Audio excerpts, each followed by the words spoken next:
बाळापूर, अंजनगाव सुर्जी, यवतमाळ, वाशिम, देऊळगाव राजा, अंबरनाथ, फुलंब्री, धर्माबाद, मुखेड, रेणापूर, वसमत, घुग्गुस, देवळी, देवळाली प्रवरा, कोपरगाव, पाथर्डी, नेवासा, बारामती, फुरसुंगी उरळी देवाची, महाबळेश्वर, फलटण, मंगळवेढा, अनगर. न्यायालयीन अपील दाखल झालेल्या नगरपरिषदा आणि नगरपंचायतींच्या ठिकाणी निवडणुका पुढे ढकलल्या असं निवडणूक आयोगाने म्हटलं. निवडणूक आयोगाचं म्हणणं आहे की 22 नोव्हेंबरपर्यंत अपीलावर निकाल येणं आवश्यक होतं.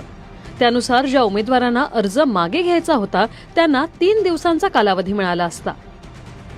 पण काही ठिकाणी अपीलांचा निकाल उशिराने लागल्यानंतरही लेखी निकाल प्राप्त न होता, तसंच काही प्रकरणात अपीलांची सुनावणी न होताच आणि उमेदवारी अर्ज मागे घेण्यासाठी आवश्यक कालावधी न देताच निवडणूक अधिकाऱ्यांनी चिन्हाचं वाटप केलं.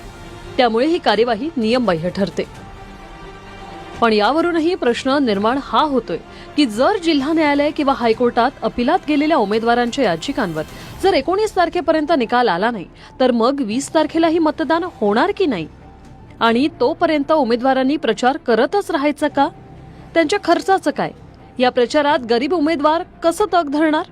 आणि समजा न्यायालयाकडून 19 तारखेपर्यंत निकालच लागला नाही तर मग निवडणूक आयोग पुन्हा निवडणुका पुढे ढकलणार का?